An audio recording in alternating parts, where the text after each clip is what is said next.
갈대기 타임이 돌아왔습니다. 저희 쫄투 시즌 11까지 아낌없이 후원해주고 계신 아산나눔재단 마루 180360 정남 이사님, 허연아 팀장님, 광면진 책임님 진심으로 감사드립니다. 네, 드디어 후원 계약 후원 계약을 해주셨어요. 너무 감사합니다. 너무 예, 감사드립니다. 드디어 조금 시간이 걸렸지만 네. 시즌 11까지 그렇죠. 거의 지금 한 8년? 9년? 시즌 3부터 한 걸로 제가 기억이 네. 나는데요. 그러니까 8시즌을 거의 시간이 빨리 가네요. 시간이 네. 너무 빨리 가죠. 네. 네. 마루 생기고 나서 아마 얼마 안 돼가지고 저희 여기 1층에서 맞아요. 1층 카페에서 시작을 했던 것 마루 같은데 생기자마자 바로. 비록 더 좁은 공간으로 오기는 했지만 네. 그때는 정말 지금 생각하면 그때가 황금기였죠. 저 그때 관객이 한 20명 정도는 오셨잖아요. 뭐 수가 많을 때는 막 4, 50명씩 40명도 오시고 또 디프리도 그랬고 그랬는데 이제는 뭐 이런 게 너무 많아졌어요. 많아지고. 그렇지만 네. 우리 이찬 대표님처럼 이렇게 네. 오랜 시절을 기억하고 네. 이렇게 뭐 알아주셔서 감사합니다. 네. 네. 이제는 뭐 원 오브 댐 우리는. 네. 질문 들어온 거 하나 받아볼까요? 그러시죠. 네. 온파로스님께서 질문해 주셨는데요. 아마존의 풀필먼트 물류센터의 배송 시스템과 유사한 시스템인가요? 라는 질문을 해주셨거든요. 맞습니다. 저희는 유사한 거예요? 이 목적은 목적은 네. 답부터 얘기를 해주세요. 이상한 거예요? 아니에요? 목적은 같습니다. 방법이 다른. 그럼 유사하지 않네요. 그렇죠. 예. 그래서 거기는 훨씬 더 고속. 네. 그러니까 컨베이어까지 다 자동화 연결된 쪽 아니에요? 맞아요. 아마존은. 그러니까 아마존도 컨베이어 그 벨트까지. 풀리 이제 오토메이티드 된 곳들은 네. 실제 저희가 지금 담당하고 있는 피킹 영역부터 이제 출고하는 영역까지 다 네. 이제 자동화돼 있는데 사람 없이. 네. 맞아요. 네. 그 목적 자체가 실제 고객이 주문한 물건을 이 선반에서 꺼내오는 작업을 네. 이제 어떤 방식으로 할 것이냐. 저희는 기존에 설치된 선반을 그대로 두고 빨리 이제 조합해서 가져오는 방식인 거고 네. 아마존은 아예 선반 자체를 재설계를 해서 선반을 움직이면서 이제 피킹을 하는 방식입니다. 그래서 이 저희가 타겟하는 고객도 다른 게 결국 아마존과 같은 자동화 시스템을 갖추려면 실제 물류센터를 설계할 때부터 그걸 그래야 이제 되겠네요. 생각을 해야 네. 되고 기존 저희 나라처럼 지금 설계되어 있고 이미 워킹을 하고 있는 물류센터에서 도입이 어려운 상황입니다. 그래서 이번에 그 3월에 쿠팡에서 공개된 그런 아마존과 비슷한 시스템도 쿠팡도 마찬가지로 이런 메가 물류센터, 실제 많은 상품들을 보관해야 되는 센터가 그런 시스템을 쓰게 되고 설계할 때부터 저희 같은 어떤 기존의 선반 렉 모두 이제 갖고 있는 선반 렉 인프라에 바로 들어갈 수 있는 방법론은 저희가 제일 잘한다고 보시면 될 것 같습니다. 자, 뭐 아까 처음 얘기로 들어가서 물류센터가 우리 대표님께 의뢰를 했어요. 네. 의뢰를 해서 그러면 이제 대표님이 아까 말씀하신 게 소프트웨어랑도 붙여야 되고 그게 넘어와야 되니까 어디서 어디로 옮겨야 되고 그러면 맵을 만들어야 되잖아요. 네. 그럼 맵을 만드는 로봇이 따로 있는 건가요? 그거에 대해서 조금 맵을 만드는 과정에 대해서 조금 말씀해 주시죠. 네. 또 고객분을 앞에 두고 말씀을 드리는 걸로 그냥 하면- 편하게 얘기해요. 네, 알겠습니다. 저희는 이 물류센터 내에 지도가 갖는 의미에 대해서 다시 생각을 해봐야 되는데 물류센터 내에 위치라 함은 실제 상품의 위치가 어디 있는지를 아는 게 중요하고요. 그리고 그 상품의 종류가 뭔지, 그러니까 상품의 특징을 아는 게 중요합니다. 그래서 저희는 두 가지로 접근을 하는데 첫 번째로는 이 WMS, 즉 웨어하우스 매니지먼트 시스템에서 관리하는 상품과 로케이션 코드에 대한 정보를 저희 시스템이 수신을 합니다. 그럼 결국에는 우리가 봤을 때 이 로케이션 코드에 어떤 상품이 있는지는 저희가 알고 있는 거죠. 그러면 실제 이 로케이션 코드가 물리적인 위치에 어디 있는지를 알아야 되는데 저희는 그거를 이제 30분 안에 로봇 한 대가 맵핑을 하면서 로케이션 코드의 실제 위치와 실제 그 2D 맵상에서 어디에 위치하는지를 알아냅니다. 근데 여기까지는 초기 세팅이고요. 저희의 모토는 물류센터는 굉장히 자주 변한다 합니다. 그래서 저희는 뭐 3D 라이다나 그런 벌키한 매핑 디바이스를 써서 한번 매핑하고 끝내는 게 아니라 작업을 하면서 계속 업데이트를 할 수 있도록 만들어 놨습니다. 그래서 저희가 이제 도입을 할 때 한번 맵을 따고 실제 오퍼레이션을 할 때도 계속해서 저희는 10대 이상의 로봇이 돌아다니니까 10대 이상의 로봇이 각자 여기는 지금 막혔어 아니면 여기는 지금 뚫렸어 이런 것들을 맵을 서로 정보를 공유해서 클라우드에 있는 맵을 계속 업데이트하는 방식으로 되어 있습니다. 그래서 시스템적으로는 WMS와 연동을 해서 알고 있고 물리적인 위치는 굶집 로봇이 계속 실시간으로 움직이면서 맵을 업데이트한다. 그 두 개를 매칭한다. 예, 대표님 만약 그렇다면은 새로운 스큐가 들어와서 늘려야 되는 거예요. 늘렸어요. 어디다 위치를 새로 놨습니다. 그럴 경우는 어떻게 돼요? 맵을 다시 돌려야 되는 거예요? 어떻게 되는 거예요? 그것도 이제 두 가지 방법이 있는데 말씀드렸던 것처럼 실제 운영 중인 로봇에 있다면 한 대의 로봇을 이제 추가로 매핑을 하게 만들고 업데이트를 시킵니다.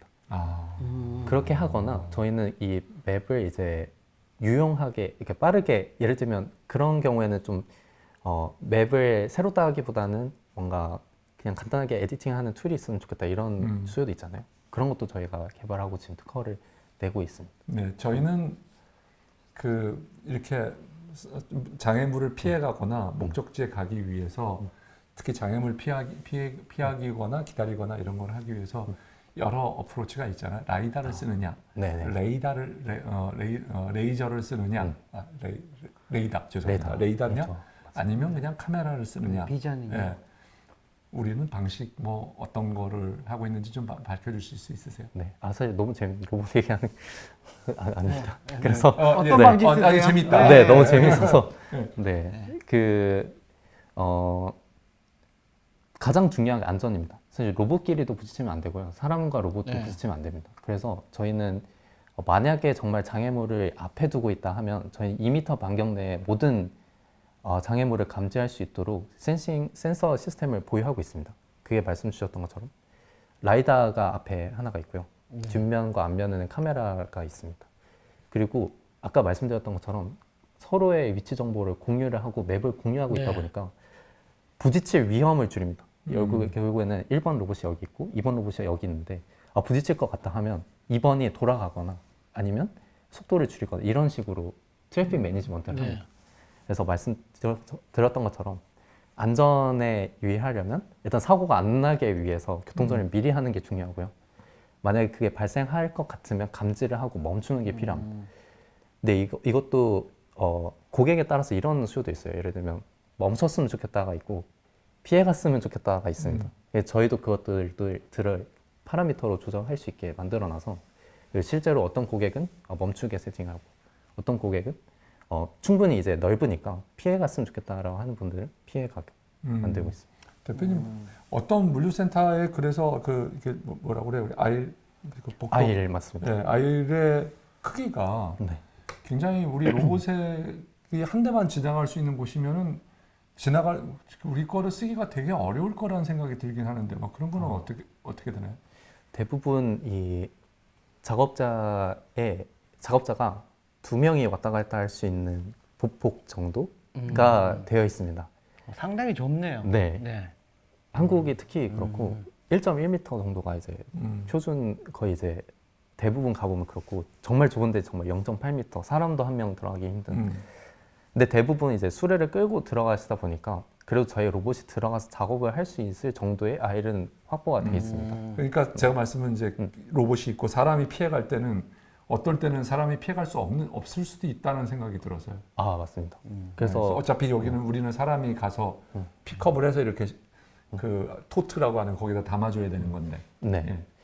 그래서 그런 경우에는 저희가 그 로봇의 이동 방향을 이제 아예 세팅을 합니다. 예를 들면 무조건 로봇이 회전을 할 수가 없다 보니까 로봇이 가는 방향대로 작업자가 이제 작업할 수 있도록 그 경로는 세팅을 하는 거죠. 저희가 제가 말씀을 제대로 이해한 건지 모르겠지만 실제 로봇이 들어가서 그러니까 로봇에 따라서 작업을 완료할 수 있게도 만들 수 있는 게 실제 저희 고객의 사례이기도 합니다. 그게 뭐예요? 그래서 네. 어떻게 설명하면 좋을까요? 예. 로봇이 그러면- 들어가서 예. 그냥 로봇이 들어가서 사람 없이도 문제가 해결된다 이런 뜻으로 해결이 제가 이해가 돼가지고 예. 제가 다시 이해를 정리해 보자면 예. 로봇 한 대도 들어가기 힘든 예. 호기일 때 사람이 들어가서 작업하기 어렵다라고 정의하면 될까요? 예, 그렇죠. 예를 들면. 네. 근데 한 사람, 그러니까 로봇이 지나가고 사람도 이렇게 피해 다녀야, 이렇게 피해 다닐 수 있는 공간이 돼야지만 충분히 이 효율이 날 텐데, 이게 너무 좁아서 물류센터들이 이제 공간을 자꾸 확장하다 보면 이거 좁게 설계를 해가지고 기계만 들어가면 사람은 이렇게 막 피해 다녀야 되잖아요. 이쪽 상대 저쪽으로 멀리 돌아서 이렇게 사람이 빨리 와야지 빨리 끝나는데 효율이 맞아. 사람 때문에 이제 사람의 동선이 잘 안 나와서 더 힘들어질 수 있다 이 말입니다. 네. 저희가 그래서 최소 폭을 1.1m로 규정하는 게 저희 로봇의 폭이 0.5m입니다. 그러니까 1.2m보다 작은 데는 쉽지 않다. 네, 쉽지 않다. 우리 거 적용하기가. 네, 알겠습니다. 그래서 정말 좁은 경우에는 이렇게 일직선으로. 대표님 약간 저기 원론적인 질문일 수도 있는데 네. 우리나라 이커머스가 이렇게 빨리 성장을 하고 있고 네. 물류센터도 많이 생기고 예, 하여튼 이 커머스 쪽이 되게 발전이 된 나라인데 왜 이렇게 그 물류센터에 로봇 도입이 이렇게 더디고 늦어진 거죠? 이 발전이 왜 없었던 거예요? 거죠? 이게 더 빨리 치고 나갈 수 있을 것 같은데. 예. 궁극적으로 저희는 그런 일을 하고 싶습니다. 결국에는 네. 이커머스가 새로운 도전을 할 때 이런 인프라적인 부분이나 물리적인 부분이 백업이 되면 더 큰 도전을 네. 할 수 있는 그 중에 하나가 MFC라고 생각하는데 아무튼 이제 다시 롤백해서 보자면 이커머스 물류센터의 서비스 측면이나 소프트웨어적인 측면은 가파르게 발전했지만 네. 이걸 물류센터에서 어떻게 담아낼까에 대한 고민은 부족했습니다. 그것을 백업할 수 있는 장비도 부족을 했고 그러다 보니까 그걸 이제 사람이 많이 하고 있었던 단계고 이거를 이제 고객 입장으로 생각해봤을 때도 새로 이 물류센터의 프로세스란 무엇일까를 표준화하는 작업을 하는데 시간이 부족했다고 생각해요.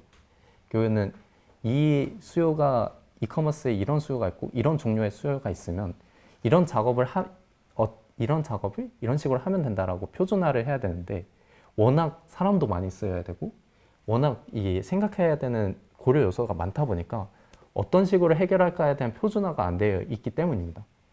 근데 반대로 그러면 솔루션을 제공하는 업체 입장에서는 고객의 문제가 표준화되거나 카테고리화가 안 돼 있으니까 어느 타겟에 맞춰 솔루션을 만들어야 되는지가 없었던 거죠. 그래서 이 고객 입장에서도 어렵고 솔루션 공급자 입장에서도 어려웠던 정말 뭔가 이런 생각까지 하는 거죠. 저희가 나타나지 않았으면 정말 이 영역은 계속 비어 있었을 것이다.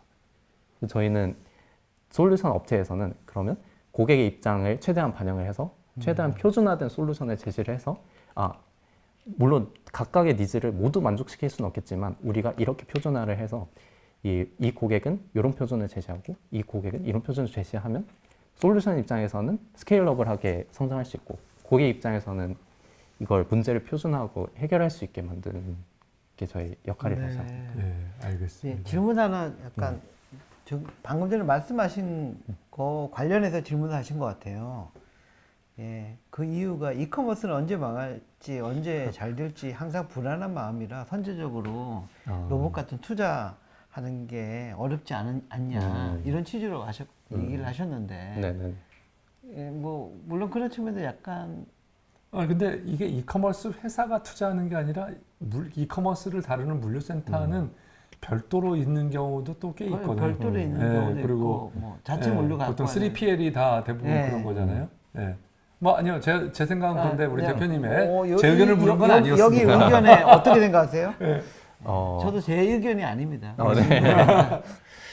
예슬이님께서 질문해 주셨어요. 네. 절대 망하면 안 됩니다. 그리고 망할 이런 얘기보다도 사실 선제적으로 로봇을 도입하는 게 어렵다라는 것에도 크게 동감을 합니다. 왜냐하면 이커머스 물류는 본질적으로 그런 이커머스의 수요에 따라 갈 수밖에 없는데 이 수요도 어떤 그 시즌에 따라서 폭발적으로 증가하거나 아니면 폭발적으로 감소하기도 합니다. 그래서 이런 그래도 최대와 최소 사이에 그런 캐피탈 좀 솔리드하게 물동량을 보유하고 있는 회사가 자동화를 시도하게 되고요. 근데 저희 솔루션이 매력적인 이유는 이 솔루션 자체도 스케일업을 해서 예를 들면 이 물동량이 그래도 우리는 1만 건 이상 지속적으로 나간다. 예를 들면 이 시즌 때는 3만 건이지만 정말 비시즌 때도 1만 건이 나간다 하면 1만 건에 맞는 저희 솔루션이 투입이 될 수 있는 거예요. 그래서 그 요약을 하자면 이커머스는 정말 이커머스 그 자체에 대한 수요에 따라서 물동량이 변할 수는 있다. 근데 저희는 그 물동량의 수요에 맞게도 스케일러블한 솔루션을 제공할 수 있다는 네. 게 장점입니다. 알겠습니다. 예. 장점만 있고. 제가 또 질문. 네. 예. 저희 로봇이 하루 이제 계속 일을 하잖아요. 네. 로봇도 쉬어야 되나요? 그게 첫 번째. 내구성은 어떤? 내구성. 첫 번째. 네. 첫 번째 질문이고요. 그 다음에 대표님, 우리 회사는 이거 한 대 팔면 한 대 그 원가가 어떻게 되는지 좀 밝혀주실 수 있는지. 예, 하드웨어 원가나 소프트웨어나 원가를 그래서 대체 우리가 몇 대 정도를 이걸 계약해서 하면은 네네네. 브레이크이븐에 도달할 수 있는 건가? 대충 어느 시기 정도 되면 그래서 몇 대 정도 팔고 어느 시기 정도 되면 브레이크이븐에 도달한다. 자, 두 가지로. 첫 번째는 그냥 제가 그냥 드린 질문입니다. 왜냐하면 제가 1784는 그 숨어 있는 걸로 알고 있거든요. 네. 그다음에 그 로봇 엘리베이터도 있고 로봇이 숨어 있다가 그 쉬고 있는 거죠. 그랬다가 이제 요청하면 나오잖아요. 그래서 나오다가 또 사람의 요청이 없어지면 안 보이는 곳에 다 숨어 있다가 하는 그렇게 설계가 돼 있는 걸로 알고 있습니다. 1784는 우리 것도 좀 쉬워야 되는 건지 충전을 좀 하고 뭐 이런 충전 작업 같은 게 있을 수 있잖아요. 그래서 말씀드린 거예요. 맞습니다. 충전이 이제 반드시 필요하고 저희는 이제 12시간이 워킹 아워고요. 충전은 3시간 정도 걸립니다. 근데 이제 완충에 3시간이 걸리는 거라서 실제 저희가 물류센터에 가보시면 오전 작업하고 쉬고 오후 작업하고 이제 쉬고 저녁 작업을 하는데 그 쉬는 시간에 로봇을 충전하면 되게 설계를 해놨습니다. 그래서 쉬어야 되고 말씀하셨던 그런 내용 영향 같은 경우에도 그 부품에 따라 다르긴 한데 그래도 정말 이 기존의 로봇처럼 뭐 4년 정도를 잡고 제공하고 있습니다. 네.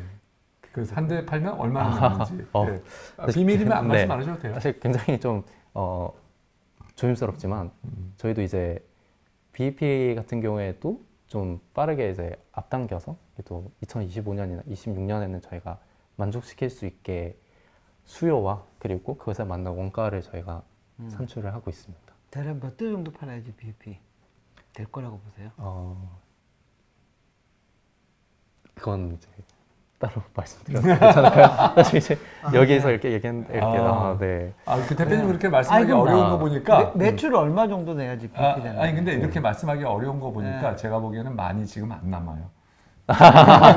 이런 많이 나오면 제가 생각하기에는 뭐 많이 나오면은 아무래도 그걸 가지고 다 뭐 고정비를 할 수 있으니까 많이 안 남네 이게. 고객님 저희 많이 안 남습니다. 지금 많이 안 남는데. 대표님 네. 센스 아주 좋았어. 감사합니다. 센스가 있네. 아직 계신 것 같아가지고. 시간이 네, 많이 돼서 네. 자 이제 마치시죠. 뭐 마지막 질문. 팀 소개 잘하네. 네. 사실 오늘도 그리고 느꼈습니다. 네. 저기 지금까지 누적 펀딩 금액이나 이번에 펀딩 금액까지 같이 얘기해 주시죠. 저희 팀은 역순으로 그러면 말씀드리면 저희는 이제 시드를 네이버 D2와 카카오 벤처스에서 투자를 받았고 작년 프리에이는 현대차 제로원, 산업은행, BI 인베스트먼트, 그리고 IBK 기업은행까지 해서 누적 이제 3억 플러스 34억, 37억을 37억 원 펀드레이징을 했었고 했고요. 그리고 저희 팀을 표현하자면 결국 진심입니다. 저희는 이 물류 산업에 대해서 로봇을 도입을 하고 로봇 전문가분들은 이 물류에 대한 도메인에 확실하게 실질적인 도움을 줄 수 있는 솔루션을 만들기 위해서 혈안이 되어 있고 물류 도메인 전문가들은 로봇을 통해서 이 물류가 노동 집약적인 분야가 아니라 실제 관리와 데이터를 기반으로 한 굉장히 스케일러블한 산업을 만들기 위해서 혈안이 되어 있습니다. 그래서 오늘도 시연을 했는데 그런 부분들이 많이 전달이 된 것 같아서 굉장히 좋고요. 그래서 저희 팀은 굉장히 진심이고 본질이 뭔지 알고 싶어하는 회사라고 생각해 주시면 좋을 것 같습니다. 이미 안 건 아니고요. 아직 모른다는 얘기예요. 겸손하게 그래서 저희는 아직 모릅니다. 이번에 얼마 네. 펀딩하려고 예. 하셨는지. 근데 저희가 금액. 브릿지 펀딩이라서 네. 네. 알겠습니다. 네. 예. 그래서 조금 작은 금액이다. 네. 네, 작은 그리고 금액으로. 그다음에 또 그 팀 자랑을 좀 해달라고 아까 예. 네. 팀원들 맞습니다. 팀원들 자랑을 아까 그 진심이 있다 이걸로 말씀하신 거예요? 네, 그렇긴 대체 합니다. 뭐 보통은 이렇게 하면은 뭐 어느 출신들이고 뭐 그러니까 어디 사람들이고 그런 얘기를 원한 거예요. 아, 그래요? 이런 얘기를 하는데 대표님은 진심이다. 네. 진정성에 이거를 두시네. 네. 맞습니다. 이게 정말 이제 협업하는 입장에서도 그 마중물이 있어야 되잖아요. 저희 마중물에는 정말 CNS나 CJ 대한통운이나 쿠팡에서 실제 물류 입출구를 해보신 분들이 이제 기획과 영업을 담당하고 계시고요. 그걸 이제 개발하는 것도 실제 로봇을 제작을 하고 서비스에 투입을 해보신 분들이 로봇을 제작하고 계십니다. 그래서 뭐 두산 로보틱스나 이런 네이버 랩스나 베어 로보틱스에서 보신 분들이 이제 함께 하고 계시고요. 네. 저희 진심이고 실력이 기반하고 있습니다. 알겠습니다. 네. 자, 우리 네. 자, 이 대표님 어떻게 보셨습니까? 네. 뭐 저기 그 제 결론을 제 의견을 말씀드리기 전에 네. 그 예슬이님께서 그 의견을 주셨는데요. 물류 창고를 운영하는 입장에서 물건을 찾아주는 숙련된 인원이 그만둘 경우에 정말 타격이 크다고 하시네요. 그래서 로봇은 이런 일이 없기 때문에 꼭 말씀하신 부분이 실현되기를 응원하겠습니다. 그걸 감사합니다. 이 대표님의 예. 지금 감사합니다, 말로 지금 고객님. 뭐 네, 이런 그런 거- 좋은 의견이 있어서 네, 제가 말씀드리고요. 네. 물류 뭐 이커머스가 급성장하면서 물류 산업도 되게 규모에서는 커졌는데 효율화나 아직 개선해야 될 부분이 되게 많다는 걸 오늘 새삼 느꼈고요.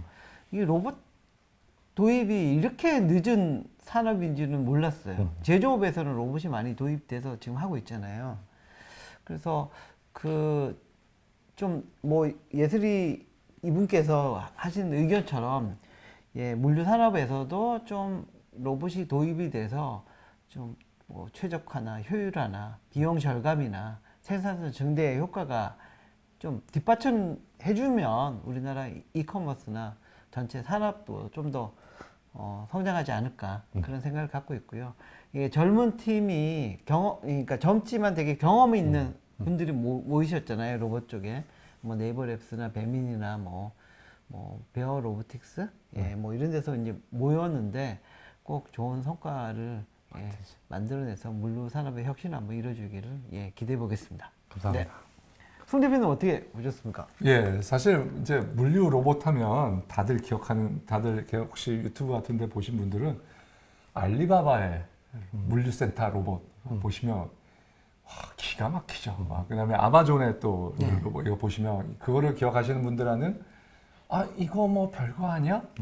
뭐 이렇게 뭐 이거 너무 뭐 쉬운 것 같은데 이렇게 생각하실 수 있는데 실제 물류센터를 보유하고 계신 특히 3PL로 이렇게 창고를 가지신 분들은 다양한 물건들을 해야 되는 그런 곳에서는 거기와는 완전히 동떨어진 세계죠. 그래서 대표님이 거기에 대한 이해를 가지고 로봇을 만드셨고 그 현장에서 쓸 수 있는 로봇을 만들었다는 거에 대해서 만들고 계시다는 거, 그 문제를 풀려고 한다는 거에 대해서 굉장히 높은 평가를 드리고 싶고 그래서. 지금까지 뭐 제가 본 회사 중에서는 유일한 회사로 생각된다.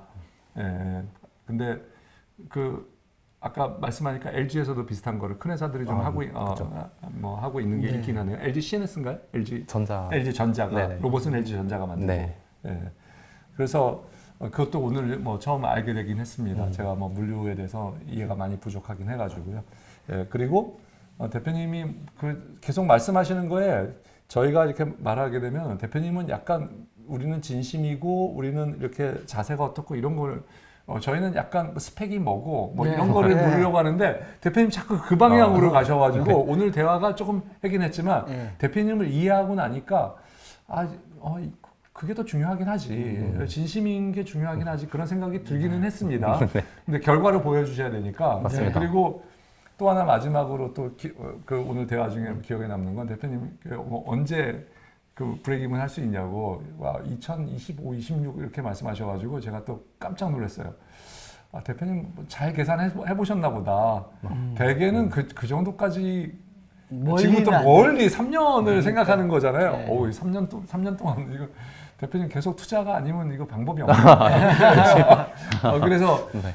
그런 면이 근데 한편으로는 되게 사실은 어떻게 보면은 이게 솔직하게 또 말씀하신 거라고. 왜냐하면 서브스크립션은 시간이 좀 걸리긴 하거든요. 예, 우리가 원가를 뽑기 때문에 시간이 걸리고요. 이거를 단숨에 팔아버리면 사실 매출이 바로 들어오기 때문에 이게 돼요. 근데 대표님은 소프트웨어를 같이 팔고 있기 때문에 소프트웨어 업그레이드 문제도 있고 계속 유지 보수가 있기 때문에 서브스크립션을 하는 게 맞겠다라는 생각이 들면서 이것도 나름 꽤 어떻게 제가 이제 들을 때는 약간 그랬지만 좀 이해가 높아진. 그래서 굉장히 대표님 오늘 매력적인 분이었다. 뭐 이 말씀으로 결론을 맺도록 하겠습니다. 영광입니다. 네, 마지막으로 하시고 싶은 말씀 이나 하시고 또 정리하신 말씀. 대표님 우리 쫄트 가끔 보시면 네. 마지막으로 하는 사람 있죠. 어떻게 네. 하면 제일 멋있든가요? 오늘 제일 멋있는 말씀을 해주세요. 하시고 마치도록 하겠습니다. 네.